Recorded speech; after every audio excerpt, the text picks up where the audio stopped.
Over the course of December and January, literally this week included, I've met a fair share of senior government officials in multiple Asian countries. And I worry after these meetings. And what I worry about is that I hear a lot of 20th century language being used when sovereignty meant having an army and a currency and a monopoly grid and so on. When today, sovereignty means having your own AI stack. And I don't like the fact that this isn't yet a strategy top down across all these countries. And we're going to get to which specific countries in a minute.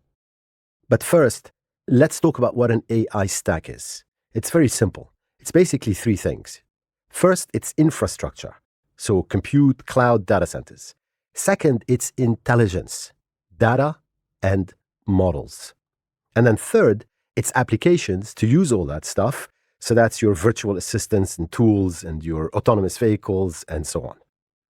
And critically, all of this AI stack is absolutely nothing without electricity. A lot of electricity. A lot more electricity than most countries have at this time. And when we talk about intelligence, customization is super important because each country has different social problems, a different political context, different religious faith, different value systems. And so not everyone thinks the same way, nor should they. The issue that I have is that in 2026 and going forward, if you don't have your own bespoke, customized AI stack, you are basically not a country. You are a client state. You are a digital colony, basically. So let's start by taking a step back and thinking, what is the menu for sovereign AI? Because that's what we're talking about here. And it's not magic. It's basically a recipe with three ingredients. If you're a prime minister or a president or a king, you need to be cooking this right now with respect. First, you need your own sovereign compute. You need the physical chips and data centers on your soil, under your law. You cannot rely on a cloud in Virginia or Frankfurt. Cannot. Then you need your sovereign data. You need to harvest your own country's history, your own country's culture and language. You cannot let a model trained in Silicon Valley, God forbid, teach your children their history. And finally, you need sovereign power, sovereign electricity. You need the electricity to run it, right? Because as I said before, all this AI stack doesn't exist without electricity and lots of it. And as we know, the electricity must be cheap, must be clean, it must be overabundant, or you're going to go bankrupt. There are some countries doing this right. As a quick example, look at France. The French Ministry of Defense just signed a massive contract with Mistral AI to ensure their military intelligence never leaves French servers. Mistral AI is a French AI company. It's the French version of OpenAI, if you will. Now that is sovereignty. And now let's go to the markets where I travel. Let's look at Southeast Asia.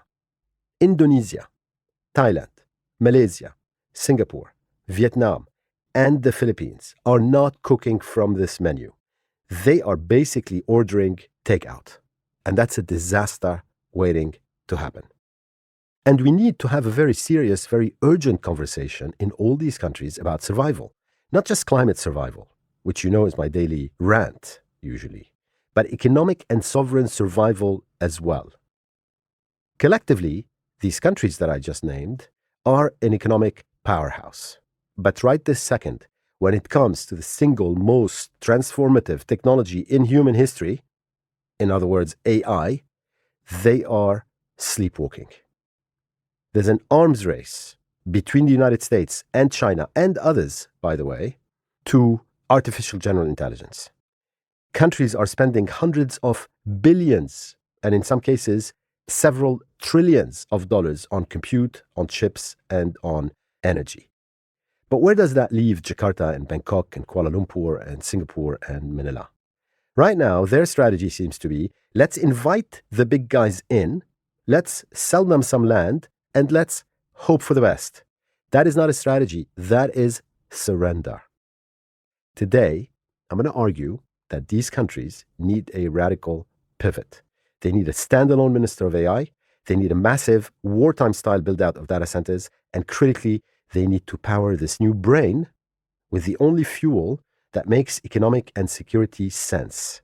It's tsunami of solar, wind, and battery storage. And if they don't, they will become vassal states to the algorithm. Welcome to episode 99 of the Angry Clean Energy Guy podcast with me, Asad Razouk. I am so happy you're here. Thank you.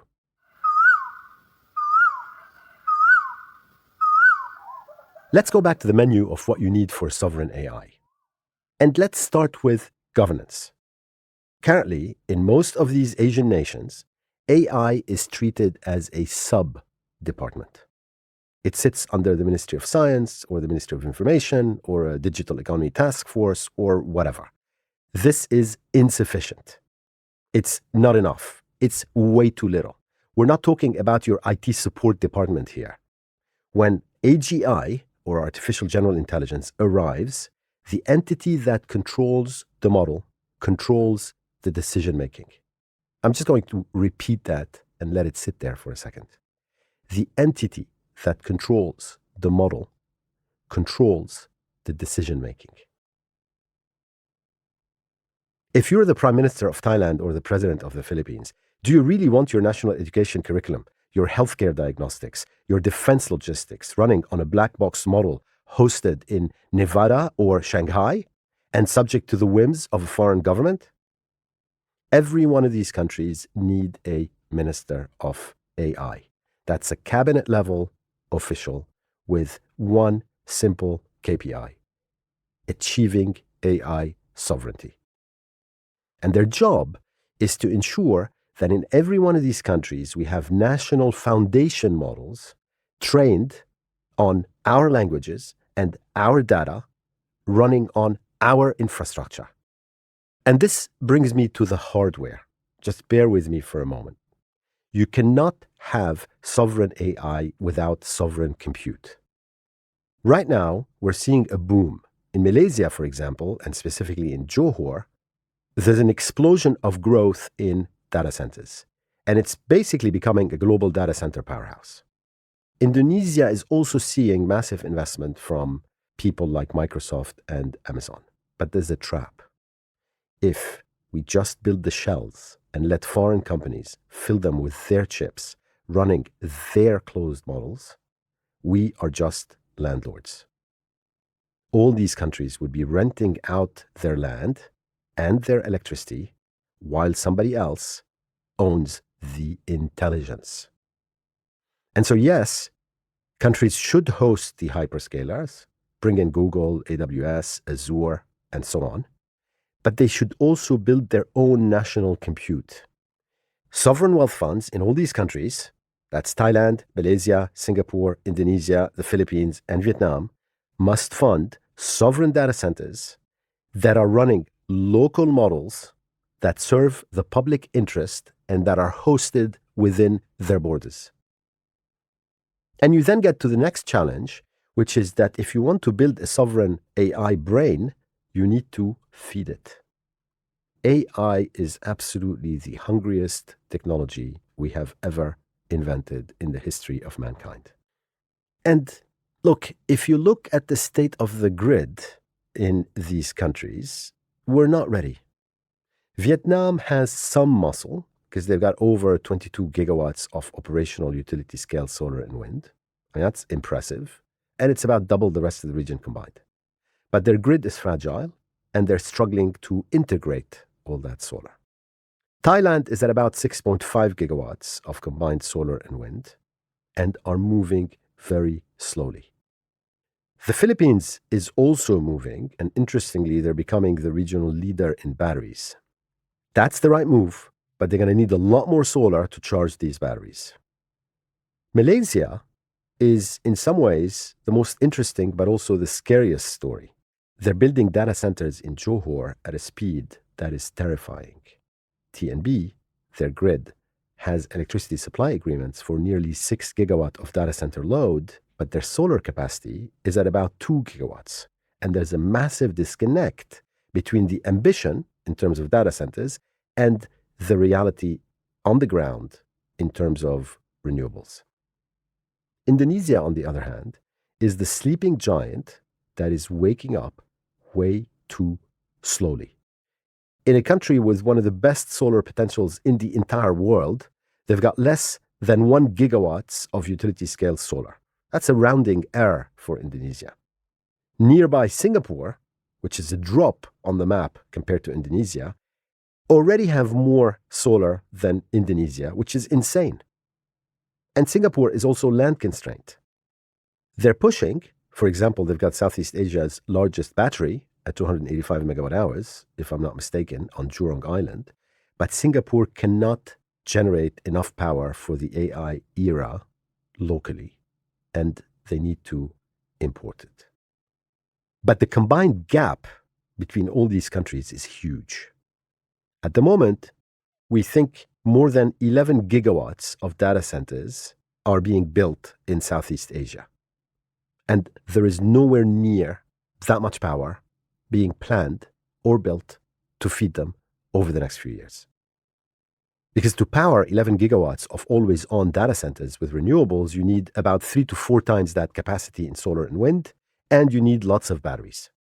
So back of the envelope, you're going to need 35 to 40 gigawatts of dedicated solar and wind capacity just to feed the new data centers. Remember, Singapore has 1.5 gigawatts. Indonesia has 1, and we need an additional 35 to 40 gigawatts. So the scale is important. And for sovereign compute, in other words, if you assume that you want 20% of that to be locally owned, locally secured in every one of these countries, we need an immediate emergency procurement of 8 gigawatts of new solar and 20 gigawatt hours of battery storage across these 6 countries. That's 8 gigawatts of new solar and 20 gigawatt hours of battery storage. That's more than $10 billion, but it's imminently doable. And I want to take a moment to look in the mirror at North Asia, Japan and Korea specifically. If you think this is not a national security priority, just look up to the north. Look at what Japan and South Korea are doing. Japan and Korea are 2 of the most technologically advanced nations on earth. And do you know what their strategy is? Absolute panic. They're terrified of falling behind the US and China, and they're spending billions to prevent it. Zillions, maybe. So take a look at Japan first. SoftBank is going all in on artificial superintelligence and just agreed to buy a data center business for billions because it understands that it needs to own the infrastructure, the data centers, the towers, the fiber. And the Japanese government is subsidizing companies to build domestic cloud capacity because they know they cannot rely only on cloud capacity owned by non-Japanese companies, not for sovereign AI. And if you look at South Korea, they've got something nobody in Southeast Asia has, but everybody in Southeast Asia must have: a true sovereign AI model. The Google of South Korea, Naver, has something called the HyperClova X. It's a foundation model built in Korea for Koreans and, importantly, on Korean data. So the Koreans already have a sovereign AI model, but they're not stopping there. Korea is also pushing a national AI stack to ensure they are not a client state of the algorithm. And Korea also has HBM chips. These are memory chips that companies like NVIDIA actually needs to run. And so that gives South Korea a seat at the table. I'm not worried about them. But they do have a weakness. Japan imports most of its energy, and Korea is not too far off. and they're both land constrained and poor in terms of natural resources. But if you switch back to Southeast Asia, you can see that that's potentially Southeast Asia's winning lottery ticket, because Indonesia and Malaysia and Thailand and the Philippines have the land and they have the sun that Japan and Korea don't have. And if these countries build the green power, the compute will come. But as I said, if they don't build the sovereign models to go with them, they become a colony.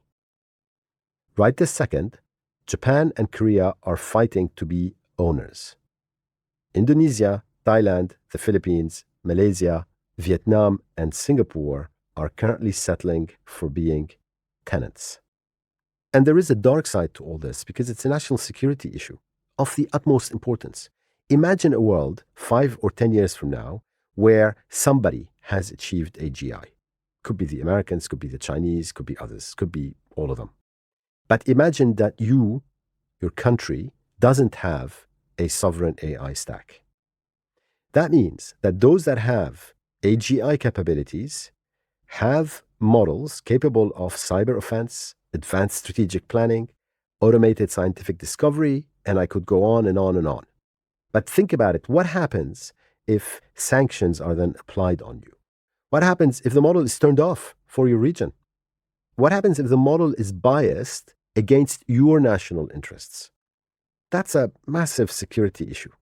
Just as you would not outsource your entire military command to somebody else, you cannot outsource your cognitive infrastructure. You do not want to become a vassal state to the algorithm.